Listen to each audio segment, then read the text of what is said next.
Yo, yo, yo, welcome back to the Further Your Lifestyle podcast, conversations on lifestyle, passions, and hustles. My name's Chris Furlong, I am your host, and today I am absolutely thrilled and honored to be able to introduce you to Emily, aka Em the Yogi. She's an inspiring and beautiful young lady, a spirited traveler, honestly, and she's full of freedom, and she goes by the name of Em the Yogi simply because she does exactly that. She travels around, or she has been traveling around the world, location independent, and primarily using her skills in yoga to teach yoga and to make a living. Of course, that's not everything that she has done. She's got a story of her own and how she got here and why she's doing this.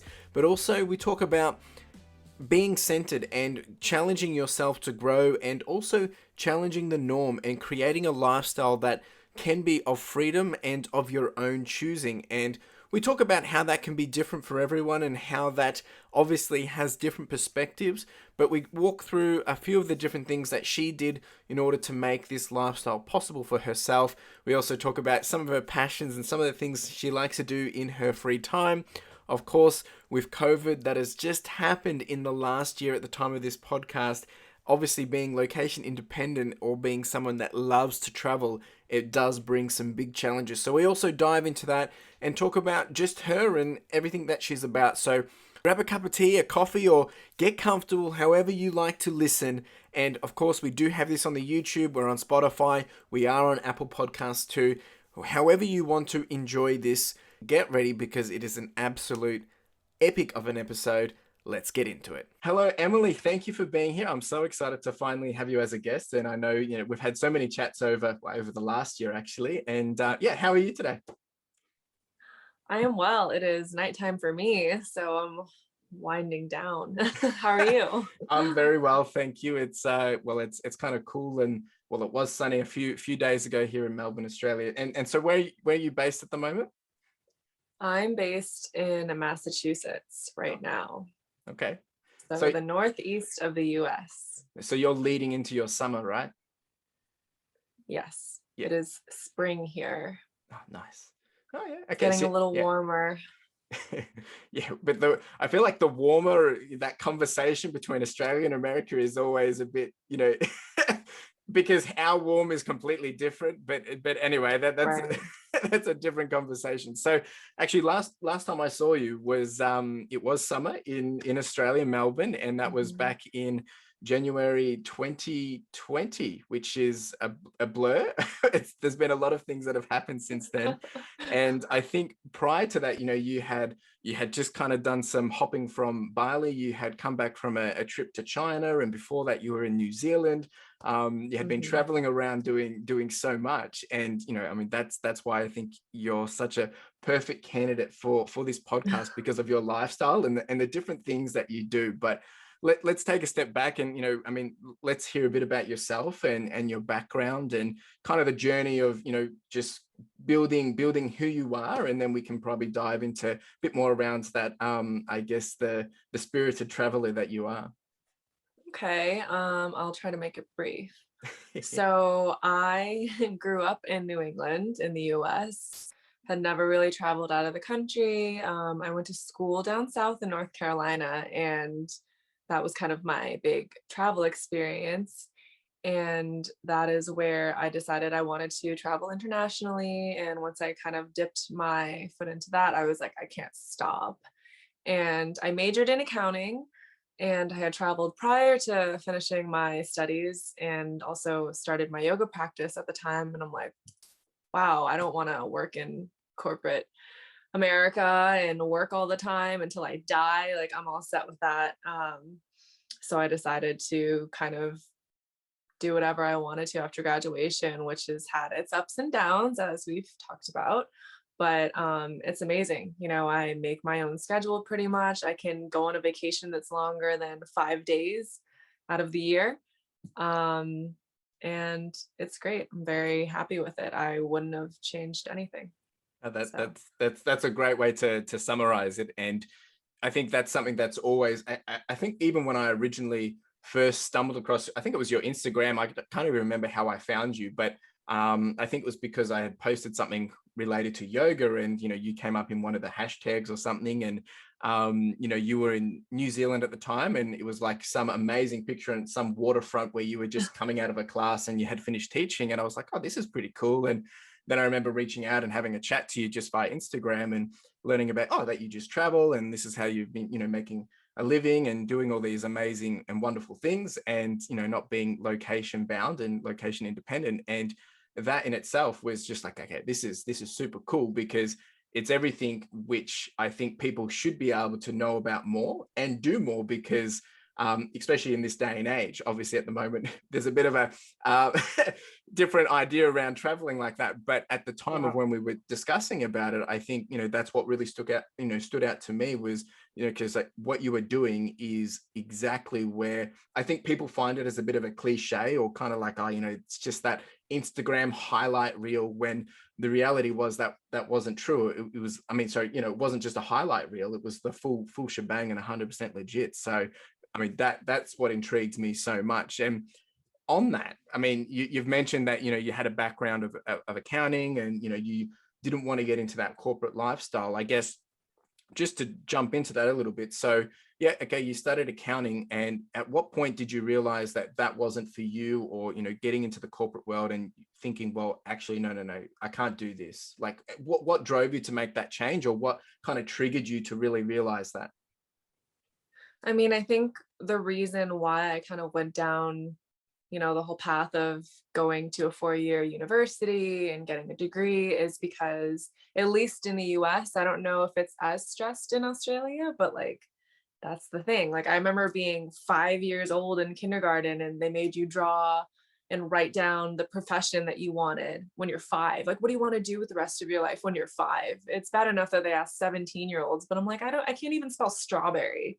And I just, thought like my parents always said, go to school. I'm like, okay, I'll go to school. I got good grades, go to school, get a job. And it wasn't until I started traveling, and a couple of places I went to when I first started, Puerto Rico, I went to Ecuador, and then I studied abroad in Europe. And I met people that maybe took a gap year. They were on their gap year. Maybe they didn't go to college. Maybe they dropped out. Maybe they did. And now they're doing something, completely different. You'll meet yogis all the time that are like, I used to be this like crazy lawyer, and now I just teach yoga on Saturdays. Like, people that have, kind of come back to themselves like after however many years. And I'm like, wow, these people are enjoying their lives. They're traveling.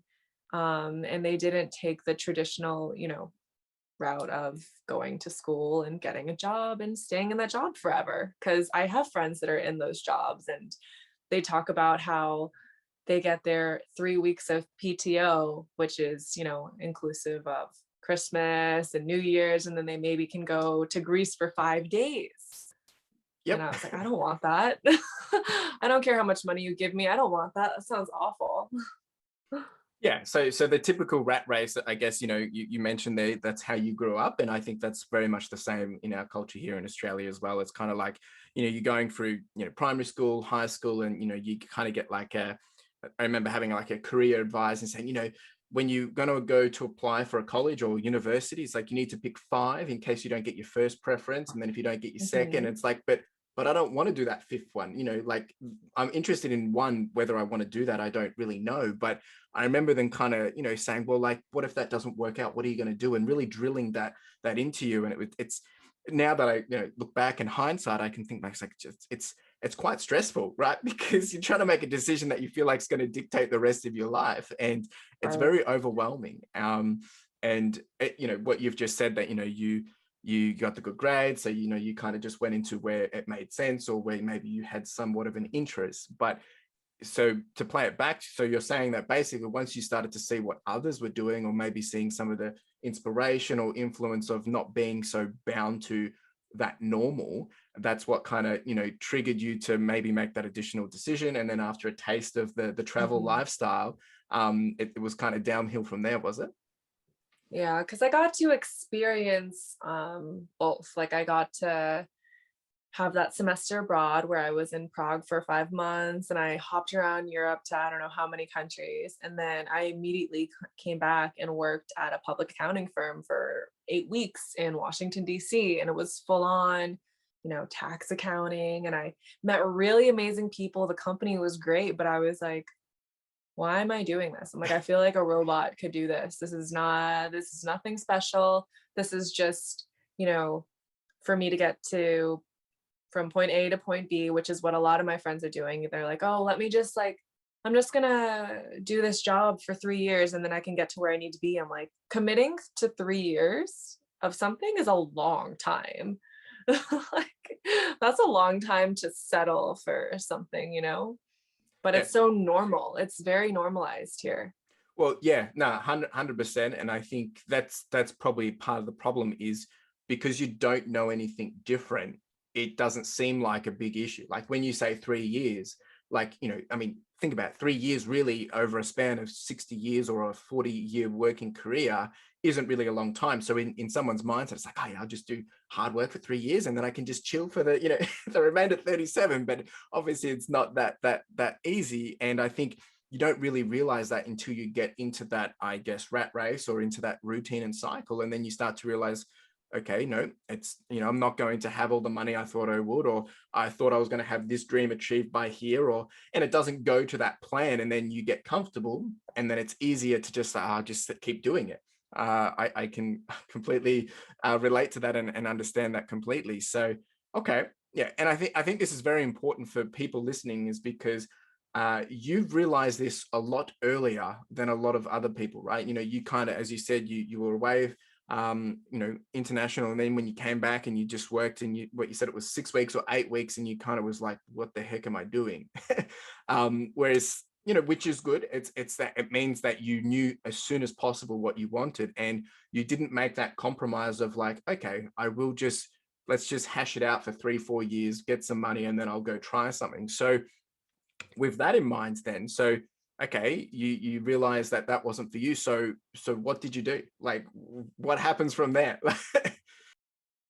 So a couple examples that I have for you, and other people's experiences that I've seen of these travelers. They were like, those lawyers that up and quit and decided they were going to teach English in Prague or whatever.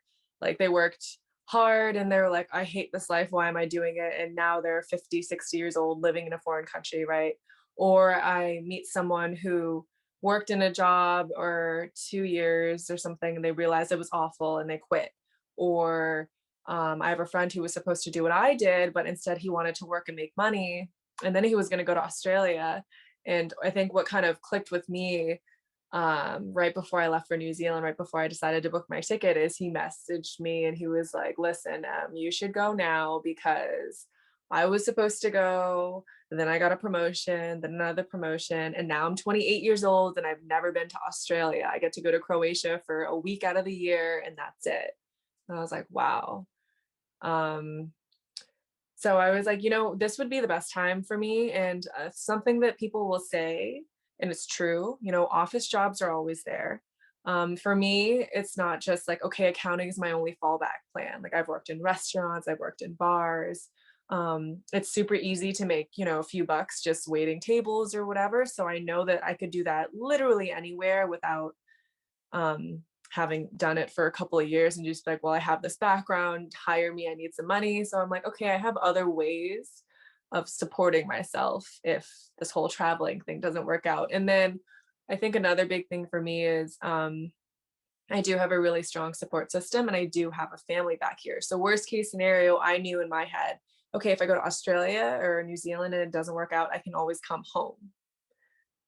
Yeah, yeah. No, I mean, that makes sense, right? And I think, you said it really well with your friend saying that, he wanted to do this and he got the promotion, he got comfortable, and then he's realized, okay, it's not going to happen. Or look, not saying that it would never ever happen, but you get into that rat race, or you end up buying a house, or you get a mortgage, or life happens, right? Whereas I think that's really good that you took that leap because, well, one, it really does encourage others, and it's inspirational to hear and see. Because now that I've been following you doing this, I think I was following you probably a good 6 months before we actually met in January 2020. It might have been even a bit more than that, but I think you had just come into New Zealand, and that's where you were teaching the yoga. So seeing all that, and then I've been able to see that progression since. It's just like, well, everything you're saying just makes so much sense because, well, you've continued to go around. You went to China, you went back to US, and you've been in Australia, and you did that. I remember you did that kind of just.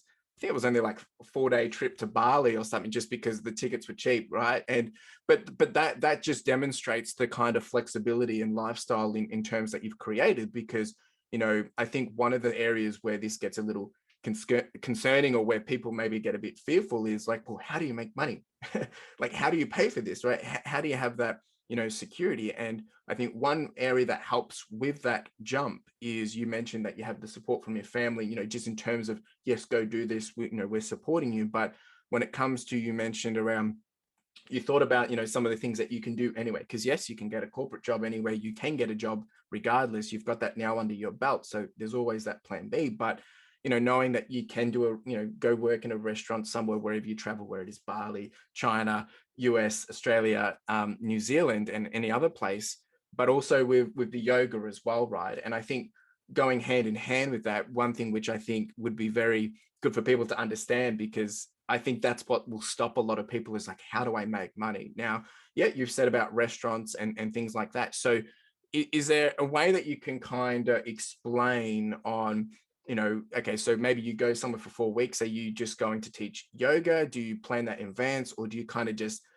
figure it? I know you are very much on the flow and kind of just easy going, but, how does someone even start to do this? I mean, how does someone go somewhere, find a way to make some money, and then just, unless, because unless you're looking at a bank account with that, maybe you've got $30,000 there, feeling like, okay, I'm safe, I'm secure. But if you don't have that, knowing that you're just kind of jumping around, oh, I need a bit more money here, a bit more money there, what is that like? How do you go around? Because it's scary, right? It's scary. It is, because there have been times where I have had no money and I have lived off my credit cards, which is not good. I do not recommend. But going back to me being an accounting major, it's not just everything I learned in school with debits and credits, but my dad is a finance guy, and ever since I was a kid, my parents taught me and my little sister, really good money management. They provided for us as we were kids, but like as we got older, if I wanted a random sweater, they weren't just like, well, we'll buy it for you unless I needed it for school or something. They're like, oh, well, you're going to pay for that with the money that you make from your allowance that you get once a week for doing the dishes and doing all these other things, like little jobs, before I turned 15.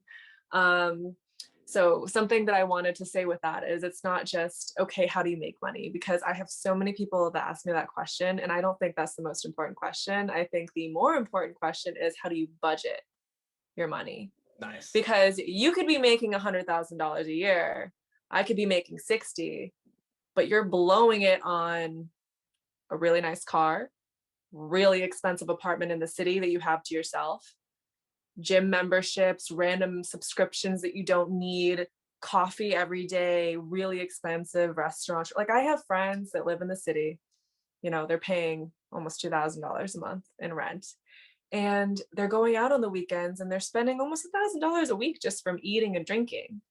I'm like, if you didn't spend that money, how much more money would you have to put towards traveling? Because traveling, really, depending on how you travel, can be cheap. A lot of the places that I go to aren't just because I wake up one day and decide I want to go to Greece. It's like, oh, well, let me look on Skyscanner and find the cheapest flights. So I find cheap flights. I don't care where I sit. I'll sit in economy. I'll pay the cheapest price, try to pack light. You're not paying for baggage, just like random traveling things like that. Stay in a hostel, split costs with people. You don't have to travel expensive. And it's not like I'm paying a rent anywhere.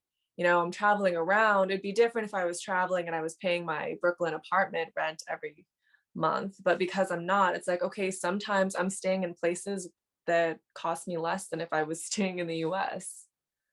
Yeah, look, I think that's great, and it really is that mentality switch, right? Because and I don't know if you've read the 4 Hour Work Week, but Tim Ferriss talks about this a lot. It's like the new rich and how they live, and creating that lifestyle of flexibility. Because how you explained it, yes, someone could be earning 100,000 and you could be earning 60, but you've got more time and you actually have more money because you're not spending as much, you're saving it, or you're letting your money work for you, or how you go about as you said, when you fly, and how you live, right? So I think that's a very key thing, and it's great to hear it from someone that's doing it, because a lot of the time you hear and read these things, but you don't necessarily see it in action.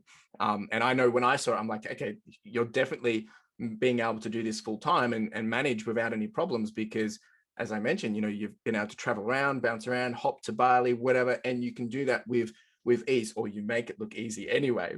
But I know also, in the past, you've shared some of, your different tips and tricks, or, how to leverage potentially, your credit card points to get those, those savings and things like that. And that's, once again, using your money smartly, and not having to work necessarily extra hard, right? Because coming back to the original point, yeah, we can go work 3 years, get lots of money, then go away for, maybe 4 or 5 weeks or something, but then you have to go back, and you've created it the other way. Whereas you're going on the flow, and you're able to just live how you please, because you're not spending such, living such a lavish lifestyle. However, I think your lifestyle looks very lavish. Like, it does not look boring. It doesn't look like there's nothing happening or anything like that. So kudos to you. So I guess maybe one question with that then, how you're budgeting, and, you obviously having those different expenses while traveling. So are you able to save though? I think that could be a very good question for people to hear or understand. Or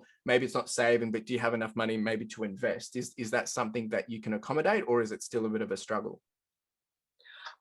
So when I first got out of school, my initial reaction was just like, I want to just make enough money to travel and do the things that I want to do. So I wasn't worried about having extra money or emergency money, which I probably should have been. I know I needed in New Zealand and Australia at least 3 or 5,000 US dollars in my bank account to go. And I had that, but like just barely, and it's funny because the most I've ever saved is this past year, being, in the middle of COVID, because I can't do anything. So I have saved a lot this year, and I'm like, okay, am I going to put all this money into an investment, or am I just going to use it and travel? And I do have some money in stocks. I don't have a ton, but I do have it there because I'm just like, why not? But investments are a whole other topic, and I have friends that can talk about them way better than I can. So Yeah. No, I think it's just as something to be able to share to the listeners, is because it's probably one of those good, you answered it quite well, that you had a certain amount of money when you came to Australia, and obviously you've saved a lot more during COVID, but it sounds like it's never really been that priority for you, and you are living the lifestyle of how you choose. So, because at the end of the day, if you have savings just for the sake of savings, if it's not invested and it's just sitting there, and you're not necessarily doing any, what difference does it really make? I mean, it's just a number. Okay, my net worth is this, or this is how much I'm worth on paper. But at the end of the day, it doesn't do anything, right? So I think you having maybe, let's say you had $5,000, but you're traveling across 3 different countries, and, living, enjoying, and, going out and having fun. Well, that makes you look like you do have $100,000, because people with $100,000 struggle to do it, right? So it really is a mentality, and it is that whole lifestyle, right? And that's why it intrigues so much. So with that, then, you mentioned that obviously, yep, being 2020, COVID came, and it's it's the elephant in the room when it comes to someone that's a spiritual traveler, and someone that's not necessarily can I location interrupt you dependent. with a quote? Yeah, So one of my favorite quotes is, your money will return, your time won't. And that's kind of like my big travel motto. it's so good, and so true. It's people, you need to pay more attention to her, because she's very smart and wise. Well, I um just have so many friends saving up for a trip that they're going to take when they're 65. And I'm like, have you been to Dubrovnik, Croatia? Because I was there when I was like 21, and walking up along the steps, like where King's Landing from Game of Thrones is filmed, those steps, it's like a mile-long walk. I was like out of breath, and I'm relatively in shape, and I was 21. I'm like, you don't want to do this when you're 60. Like, why are you waiting until then? but it's a good point, right? And I think that's why the conversation is so important, because you don't get taught it. You only get told it in listening to a podcast or on YouTube, and it's not voiced enough, right? Because a lot of the time it's like, yeah, I can do that later, or people are too scared to think about it, or it's not a reality for them. So how can they even fathom that, right? I use this analogy all the time. It's like when I was training for my first marathon, or when I first started running, for me to do a marathon, I can't even fathom. It's like, how is that even possible? But then once I started to go through the motion, started living the lifestyle to run a marathon, I'm like, okay, I can do this. Then once you've done it and you're living that life, you're like, okay, well, I could go do another one. It's the same with how you're living. Is once you took the jump and you got into it, yeah, there's a few bumps and things along the way, but now now you know what works, what doesn't. You continue to grow in that area, and because you have that mindset, you find it hard to really, I guess, fathom the other lifestyle of the 9 to 5, because like it doesn't make sense. Okay. Well, it's kind of like that cliche quote of you can do anything you set your mind to. Like I never ran a marathon. I only did a half, but when I was running, in grade school, our coaches were very big on running is, mental, and the same thing with yoga. And two, I have my ups and downs and my crazy nomadic life, but my normal friends that work a 9 to 5 have their ups and downs too. And I feel like, I throw myself into the deep end. It's like jumping into the deep end without floaties, versus they're kind of waiting in the kiddie pool and for a big wave to come up and splash them. But like, I'm ready for it. I don't know when it's going to hit, but I know it's coming because I know I'm doing crazy things. But they're kind of, in the same space that they have been for the past 5 years. And then when something like that happens to them, it's very overwhelming and it's very, very scary. And I don't know if it occurs more frequently for me or for someone who works and lives a normal, quote unquote, normal lifestyle. But I feel like, I don't know if I want to say I'm a little more prepared for it because I expect it to happen. If that makes any sense? Yeah, no, I think it does. And before I even jump onto around the whole COVID thing and traveling, is I think we actually chatted about this a bit when I last saw you back in January last year, and about being centered, right? And you kind of touched on around it's the mentality, and how you continue to, I guess, stay centered but go with the flow at the same time. And I know you related that back to how you do your yoga, because it's not just yoga isn't just an exercise, and there was so much more to that. And I think what you alluded to there is like, you're living in a way where, yeah, you have that flexibility and you're able to adapt, or you can expect things to happen, but you're prepared for it because you're used to being able to move around, and you're not having to, I guess, make because of the way you live, you're being able to just adapt easily and go with it. Whereas usually a lot of the people, if something happens, it's dramatic. That's all we're invested in. That's, it's a big, like when someone has a 9 to 5 gig, and last year, a lot of people lost their jobs, and all of a sudden it's like, crap, this wasn't part of the plan. I was meant to be safe. I was meant to be secure. And they realized that everything that they had, put their life and, blood, sweat and tears into was kind of just gone. Whereas for yourself, the only person you're really invested in is yourself, right? And if something changes, you can kind of just, go with the flow, go around it and adjust accordingly. No big hiccup for you. Of course, I'm not saying it's easy, and, there's obviously mental and emotional sides to things, but you have that, I guess, luxury or flexibility to be able to do that. And, I think maybe, do you want to touch on that a bit of how, whether it is yoga or, staying centered and going with the flow, how that has really, I guess, helped you, or maybe has it helped other people? So I guess before I started yoga, before I started traveling, I was very, I'm going to use this word, uptight. I was very set on, like, I had my schedule for school, like the classes I was going to take on an Excel spreadsheet. I had everything planned out. I was like, okay, here's my 4-year plan. Here's what I'm going to do. Because that's all I knew. Like, I didn't know that it was okay to not have a plan, that it was okay to, not know what you were going to do in the next 6 months. And I remember that really stressed me out, all of that pressure of kind of like you were saying, okay, well, I applied to 3 colleges. Well, you need to apply to more just in case. Like, what do you mean?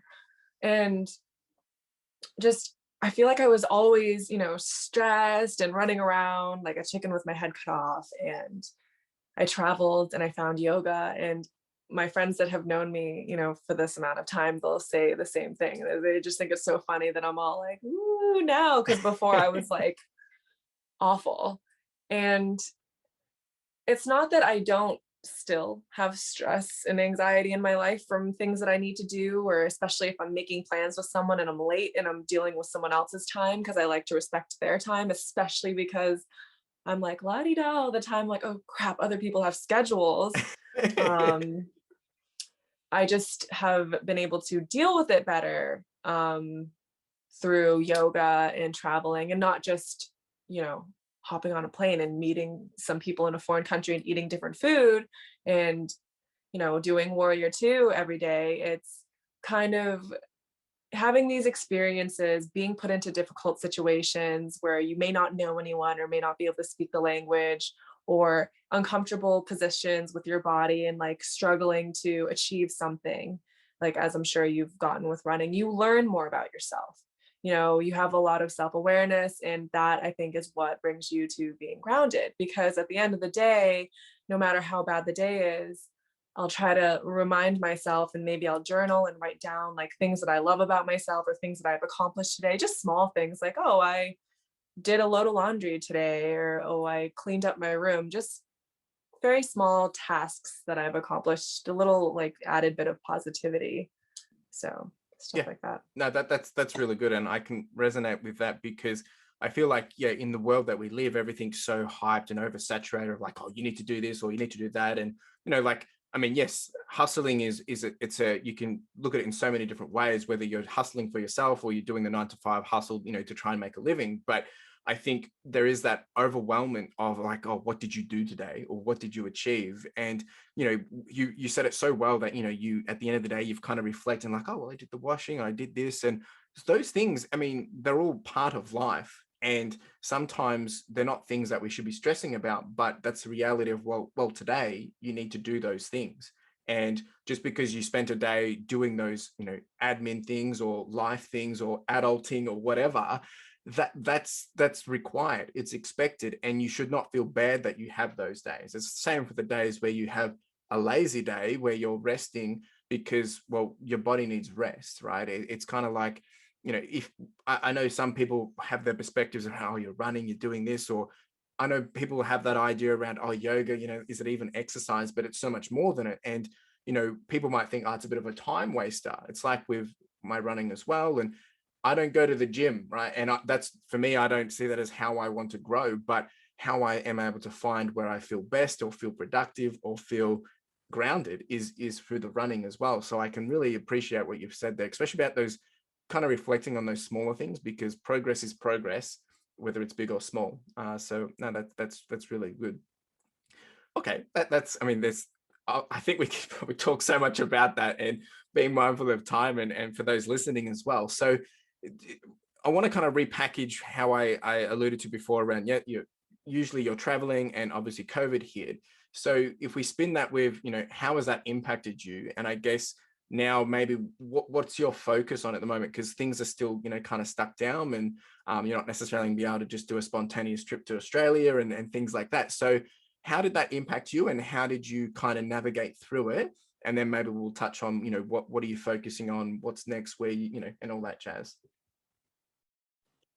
Okay, so at first, I remember I was in Las Vegas and I was there for a couple weeks, and I was going to wait it out, because we thought it was going to be over in 2 weeks. We thought we were coming out of lockdown in 2 weeks, and I was going to go visit my friend in Montana. I'm like, I'll just go visit her for like a weekend. And I brought a backpack full of maybe like 2 pairs of yoga pants and a couple of t-shirts, and that's it. Because I thought we were only going for a little bit, and I ended up staying there for a month, and I was like, oh my god, I have nothing. I wore her clothes, so it was fine, but I just was not expecting it to be like this. And I was waiting it out, and I was like, this is not going away. And I can say, I remember at the beginning I would have people message me, or people complain that they were bored because they were alone, and I'm very lucky to say that I was staying between friends and family, so I was never alone. But even then, I'm so used to traveling alone that I was never bored. And it just, because I enjoy my own company, like as much of an extrovert I can be sometimes, I like to, there are so many things I can do by myself in a day that it was totally fine. And that's something I learned about myself that I was like kind of proud of, that I'm like, I'm glad that I've gotten myself to this point where I can be comfortable within my own space for a long period of time. So it doesn't mean that it was easy. Of course, I would have loved to be traveling around, but something I've also learned from all of my crazy experiences is you can only control so much, which is very little. Like I can't control that COVID is happening. I can't control that I can't leave the country. So why am I gonna just sit in bed all day and be sad about it? I'm like, okay, what can I do? Oh, I can practice yoga more. I can watch random things on Netflix. I can connect with some friends I haven't connected with in a while. I can cook more. There are just things that I found myself doing that it wasn't, my 2020 goal to be doing all of these things, but I, made use of my time, and I do feel like I've had a productive year, not like I would have ever predicted this year to turn out the way that it did, but you can never really predict the future. So Yeah, and that's great saying that, I mean, yeah, being able to, work with yourself, and because you're used to traveling alone, that's obviously an advantage for yourself. But you said that even though you're usually traveling and doing all those things by yourself, you had to adapt, you had to pivot and change of what you were doing with your time. And to hear that you were growing in other areas, just goes to show that, and you said, well, we can't really control anything that's out of our control. So what's the point of trying to put our time and energy there? You may as focus on things that you can do, and whether it's learning a new skill or practicing a new language, or as you said, cooking and things like that. So I think it really does come down to that perspective. And because when it comes to this, well, COVID and those situations or things that are out of our control, I mean, you can complain about it, but it's not going to make any difference, right? And so, but what can you do? And I think that's something that's very encouraging. And I know it's easier said than done. And for those that are listening, I don't want to just say, oh, we should all just be able to jump up and do what you wanted to be able to do or learn a new skill. But I think there comes that level of you have to set that balance, right? And actually have that willpower and action, because if you don't take action to even discover or want to pivot, and just if you're just going to sook and complain, well, of course nothing will change. So I think hearing that from you as well, once again coming back to those simpler things, because people are like, oh, what, you were just cooking? But I mean, there's a lot of people that don't cook. I mean, I'll be the first to say I'm not the one that's out there cooking or know how to cook very well and think, I mean, I can cook to survive. But I think it's one of those things that you wouldn't have been able to have that, I guess, a chance to learn those new things or learn a bit more about yoga or whatever you've done in that period. You could have just, stuck at home or at your friend's place and just sat around and watching Netflix the whole time, which maybe that's not the end of the world either. But my point is that, we do have things that we can control, and there's no point trying to, worry about the things that we can't, because you literally cannot. And I think another thing too that was a big wake-up call for me, being a nomad, and I'm sure other people that may be listening to this that are also very big into traveling, realize that they had to come back to a more centered place, like be more grounded. That was kind of one of my biggest things, because I've heard people label nomads as people that are escaping from things, like escaping from one place to the other. Like, oh, I don't want to deal with this ex-boyfriend or that old job. I'm just going to get up and leave, which is very convenient to be able to just get up and leave whenever you want, right? But then it's like, okay, are you really facing your problems if you are running from problems? And I couldn't just get up and leave COVID. Well, So that's right. That's right. So like the only way through it is through it, like everyone else. But I feel like, I mean, it's been definitely a challenge for everyone in so many different ways. But to how we reacted, it's really brought out the truth and realities of people, because people that looked like they had everything together, maybe they've lost their job and things have been thrown upside down. And the ones that maybe didn't have it together, they've realized this is my chance to take action on those things that I haven't done or put aside, or, oh, I've got time to do this now. And it really has kind of just, thrown everything up in the air a little bit, and not obviously to say that it was a good thing, but there is some positives from around it, because we needed that mind switch, that force, to be able to, and, some of it, like yourself, you've already had that flexibility, but even while living that lifestyle, you're still being able to then realize, oh, I haven't been doing this, or I hadn't had time for that. And you've got to know yourself even more. And I think you said it really well, as like, the things that we can't control, like, it's like, well, you can't control them. So I know it's so cliche, but it's also just the reality of it. Like it's simple. Well, it's really cool. And I'm super inspired by a lot of my friends or just people that I have talked to, in online communities. It's not just because before I felt like I was the one inspiring people. I would always get messages from my friends that are working, like, oh my God, I wish I was traveling. That's so cool. I'm so jealous of your life. Um, and now I'm finding all of my friends coming out of the woodworks, making big job changes. Like I've had friends move in the middle of a pandemic, and they're just like, you know what? I realize that I'm not happy in this position. And, I have the flexibility now with my online remote job that I can do whatever. And it's cool because I'm seeing more people, maybe not travel as much as I did, but make these changes because they're taking care of themselves first versus, bigger picture societal norms. And they're also taking up things like, some people decided they were going to be content creators or you started a podcast, like other people are, starting whatever, Instagram, TikTok, whatever. And it's like really cool. It's awesome that people are not just sitting there sulking and watching every single movie there is on Netflix. I mean, I did that for the first month, but after that, I I started doing things. So We all deserved that though. No, that you're so right, and I think it's been great to be able to see people start to take that action and use that at their advantage and make those changes. So let's quickly touch on so okay, yep, you've gone through COVID, you've adjusted, you've pivoted, all that jazz. So what's next? Do you have, I know you're not one for goals or anything like that necessarily in deep plans, but do you have a focus area? Do you have an intention for the year, or is it as simple as maybe it's like you're only looking 2 weeks ahead? And what's next for you? What are you planning to do? so I just started teaching yoga again for the first time in a while since I was in New Zealand at this studio, and everyone's super great.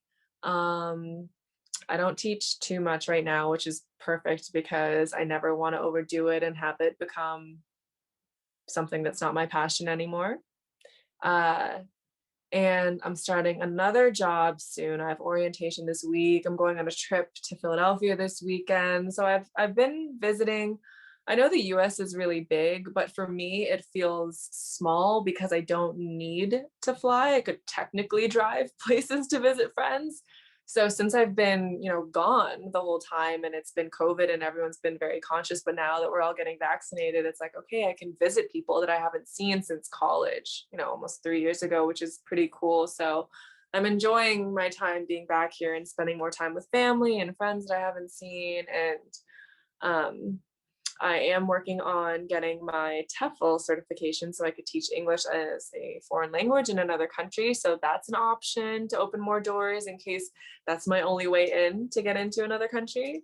Um, but other than that, just hopping around here. I have a couple of ideas on places I want to go, but I could talk about that forever because my ideas wander off. It's more like you'll see a story on my Instagram tomorrow of me flying to Japan or something. That's when you'll know.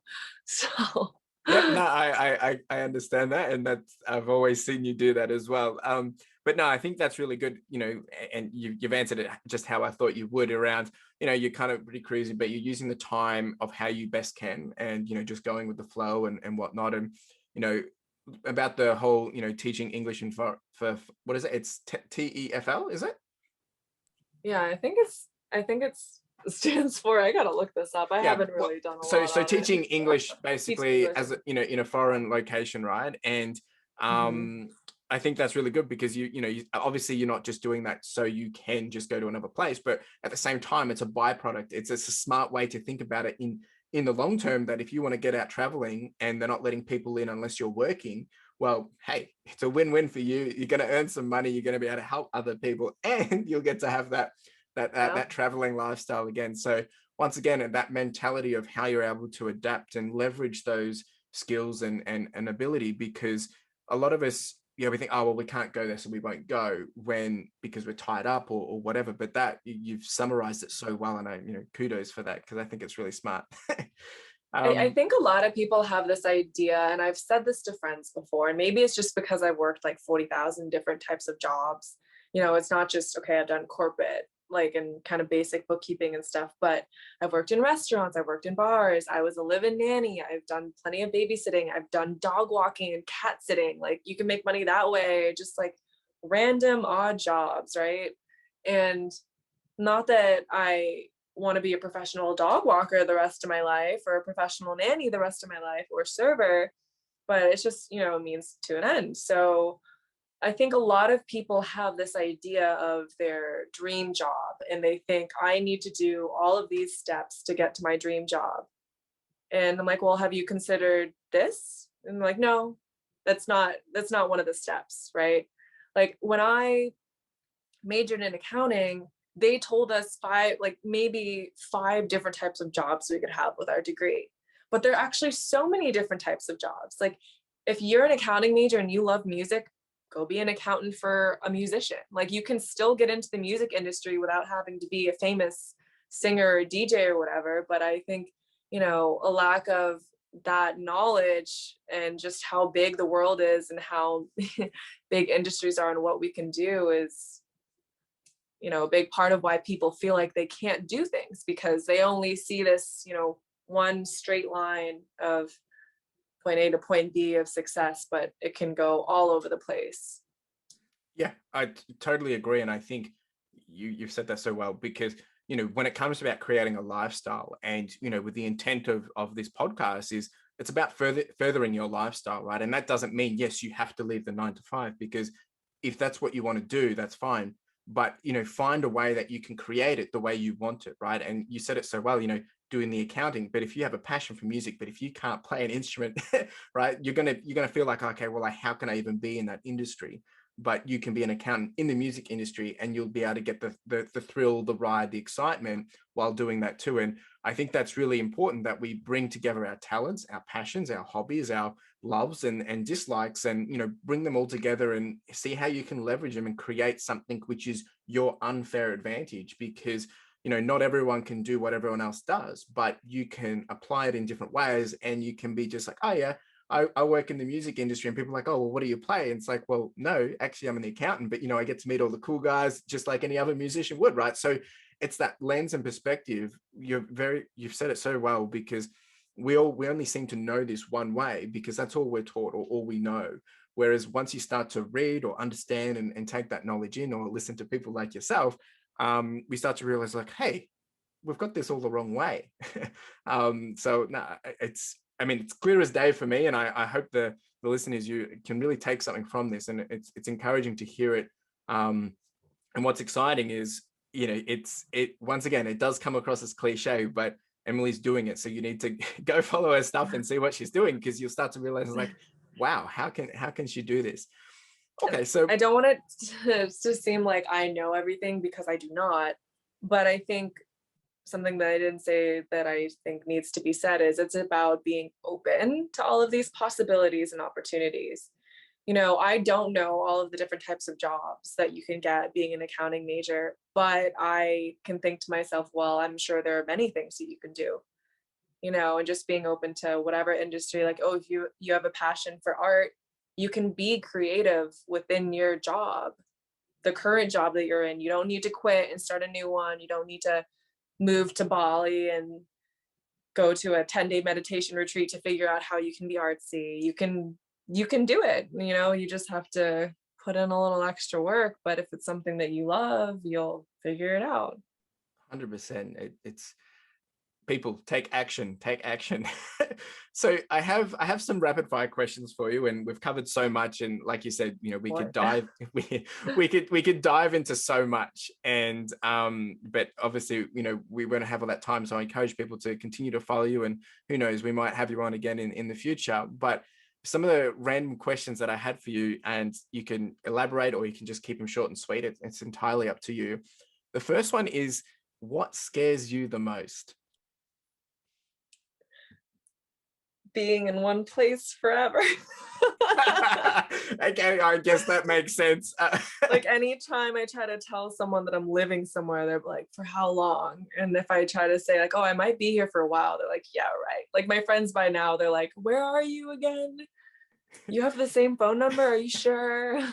Yeah, that's a fair point, and it's funny because I remember when we were planning for this podcast and whatnot, you said, "Oh, well, yeah, I'm going to be here," and it's like, "Oh, but in 2 weeks I'm going to be there," and I'm like, "Oh, okay." Like, for me, I'm thinking, okay, but which is 100% fine, and that's the honest answer. So thank you for sharing that.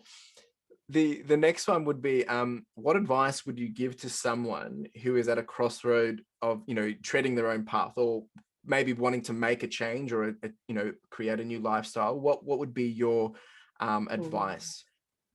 So one of the things that I do, and I think to myself, and sometimes I'll write it down, like when I was debating taking this accounting job or taking a gap year and going to Australia, I wrote down the pros and cons. And I thought to myself, what would I regret more? Would I regret not going to Australia, or would I regret not taking the job? I'm like, well, if I go to Australia and it doesn't work, I can go home and find another job. But I don't want to get the job and then regret never having gone to Australia like my friend did. So I think about it that way. It may not be the healthiest way to look at situations, but that's what I do. Yeah, no, I think it's a great answer, and it relates to me very much so. And I think other people, sometimes it is those simplest ways of just pros and cons, right? And we realize, put it on paper, and we start to realize, it makes so much more sense because it's a lot of the time we're so confused in our heads. So no, I think that's a great answer. Favorite book you have read, or are reading, or want to share? Ooh, one that I just read that's really great is The Four Agreements by Don Miguel Ruiz, and it's like a self help book. It talks about how to be a better person to other people and how to be a better person to yourself. It's a super easy read if you're not into reading. I highly recommend it. I also read his book The Mastery of Love like a year or so ago, but he's got some great wisdom in there. Very easy reads. You can read it in a day or two, and it's just read a chapter before you go to bed. It's super relaxing and adds a little bit of positivity to your day. Awesome. I'll put that in the show notes for anyone that wants to check that out as well. And I personally haven't read it, but I'll be checking it out 100%. And then the last rapid fire question is, it doesn't have to be three, but I've said three. What's your three favorite hobbies or things to do when you're resting or in your free time, which is a bit of a funny question because you do have a lot of free time. But I guess, when it comes to you and you just want to, chill, relax, or things that you would love to be able to do other than traveling, what are some of those things look like? Um, so I really do enjoy cooking, and something that is very soothing for me is chopping vegetables. So I love food prep. Is it the ASMR, like hearing the sound, or? No, it's just like very okay. You know what it is? It's a form of mindfulness, just like yoga, just like running, because you have to be very present or you're going to chop your finger off. Yeah, but I can't be thinking about the 40 things I have to do this week. I have to be like, all right, this is how you cut a zucchini. So no, I think it that's helps why. you slow down, I guess. It's once Mhm. again, it's a great perspective of it. Okay. Anything else? Um, I mean, besides yoga, journaling is really important for me. I used to never do it because I'm like, oh, I don't keep a diet. Like, they call them like diaries. And I'm like, oh, I'm not doing that. And my roommate from college actually got me a travel journal right before I left for Europe. And I used it just to write down the places I went to, the people that I met, stuff like that. And then the second travel journal she gave me after graduation, when I went on my, crazy big adventure that I'm still on right now, that's when I started writing down more of how I was feeling. And sometimes I write down how I'm feeling, like good, bad. And then sometimes I make random lists of things that I need to do or goals for myself or just little happy thoughts like, oh, Emily, I'm proud of you for doing this, and talking to myself like that and just trying to keep it positive and, things that I may not want to say to family or friends, not because it's too private, but it's like, I can just write this down and get it out of my system. So I think it's very helpful. Yeah, no, I think that's great. And I mean, we all do it in different ways. And if you don't do it, I encourage just to, at the end of the day, just do some dot points and just get the things out of your head, right? And you said it really well around that, sometimes it is having that conversation with yourself, you're building some, lists of things that you need to do, but it just clears your head, right? It really does help. And I can appreciate that one. I was just going to quickly say something else that I do, not every day, but I do like to, I have I share subscriptions and I have my own to Netflix, Disney Plus, HBO Max, stuff like that. So, if I'm really feeling down or lazy, I will take the time to just watch something by myself or watch something with a friend, and that's okay.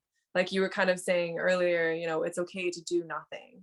It's not okay to do nothing for, 365 days in a row, but if you need to take the time for yourself, take it. You don't have to be journaling or meditating to be mindful and to give yourself, self-love or self-care. You can just be wearing comfy clothes and watching your favorite Netflix show, and that's okay. Yeah, no, that's I totally agree. For me, I'm trying to play more video games this year because it makes me stop and step away. And I haven't finished one. Well, I've now have because I've been able to do one this year, but I set the goal for 3 this year because I realized I hadn't done one in like 10 years, which meant I hadn't actually stepped away from, just doing all these things. And it's the thing that I used to love doing so much. And it, slows me down, means I have to step away from everything else. So 100% relatable. Do you want to know something I yeah, found? So when I was like, oh my goodness, under 10 years old, I used to play the Harry Potter Chamber of Secrets EA games on my computer when I was a kid, right? And I don't know why, but there was one point during quarantine I just kept thinking about it and I kept having dreams about the game. I don't know why. And I found it on eBay and I bought it and I re-downloaded it and I played it a couple months ago, and I played it nonstop for the first 3 days. It's so good. It's so good. And that's the reality of it though, because obviously there was something there, like you're yearning for it and wanting that excitement or feeling. And, obviously because there's a lot of things going on as well. So to have that reconnection to something that you've bonded with, that's really cool. And thank you for sharing that. It was so nostalgic. I'm like, I cannot believe I found this game and I can't believe I'm paying for it right now. That's awesome. That's so good. And it really is. Well, there you go. There you go. I mean, we'll start to wrap it up. And I want to say thank you so much because we have covered so much in here. And, you've got a big bag of gems that I think that we probably haven't even tapped into. We've only really touched the tip of the iceberg. But I want to say a big thank you for, jumping on and sharing a bit about yourself and your journey and, the different things that you're working through and how you're living your lifestyle, because I think it's really encouraging. And I hope the listeners have been able to take something away from this, whether it's just to be inspired or to take action or, to maybe, further their own lifestyle. So I really want to say big thanks. But I want to also give you the chance that if you've got, if there's one thing that you would love to leave with the listeners, whether it can be a quote or if it's one thing that they take away, what is there anything you would like to say like that? I guess the biggest thing, and I say it to my friends and they say it back to me, it's kind of a daily reminder, is to take care of yourself first. Yeah. So prioritize yourself. You're number one. That's super important. Yeah. And it's deep as well, right? We can look at it surface level, we can look at it deep, and I think it's important and we can all hear it and take away from that. So thank you so much. Now, the other thing is, where can people follow you? If people, been really intrigued and want to know a bit more about you, what's the best way for people to stay up to date or to follow along? You can follow me on my Em the Yogi account. It's just Em_the_yogi. So I haven't been posting there lately because I've been busy, but you can look at some of my travels on there. Shoot me a message if you have any questions. Happy to help. And thank you for having me. Excited to listen to your other future podcasts. And I'm sure they're super inspiring to your listeners. Thank you so much. Oh, it's been a total honor to have you. And like I said, when we you were actually probably the first person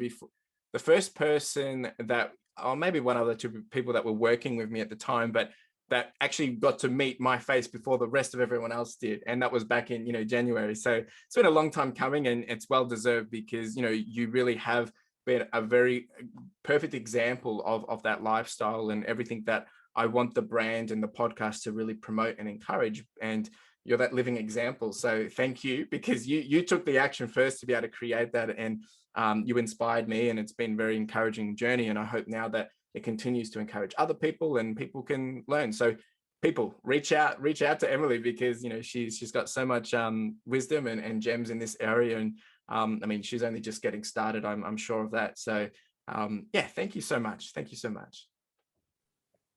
Thank you for having me. Thanks for listening, everyone.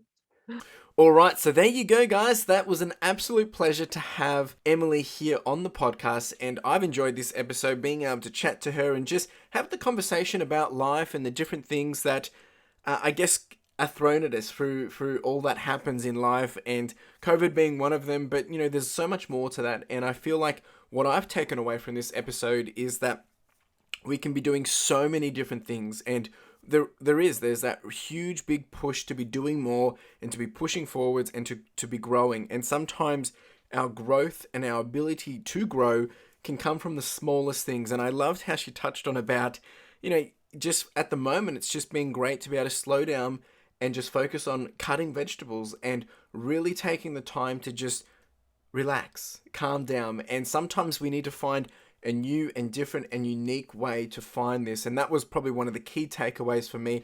I'm inspired by Emily just by everything that she's doing and that she has done. And if there's anything that I would like you to take away from this is think about how you can create something that you are passionate about as much as she is passionate about what she's doing and living her life. And the amount of freedom that she brings and just the smile and happiness that comes with that, I think it's quite contagious. And when I first met Emily back in early 2020, we had coffee together, and to actually see her in person and what she's all about, it's just as powerful of what you've just heard today. So it was an absolute honor and pleasure to have you, Emily. So thank you once again.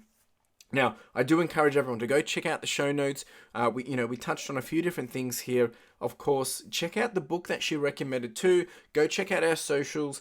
Go check out what she's all about, because she's just getting started. It's early days for what she wants to do, and I'm excited to follow along for her journey and where she travels to next. It might not be another country at this point for a while, but I know she'll be doing plenty of different things. And of course, if you're keen to get into some yoga, she's your girl. She can help you and point you in the right direction. So it's been an absolute honor having her on the show, and it's been an absolute pleasure being able to have that conversation, not just with her, but with you all listening as well. So I really do appreciate you all being here. My name's Chris Furlong. I am the host of the Further Your Lifestyle podcast, and I hope you have an absolutely wonderful day.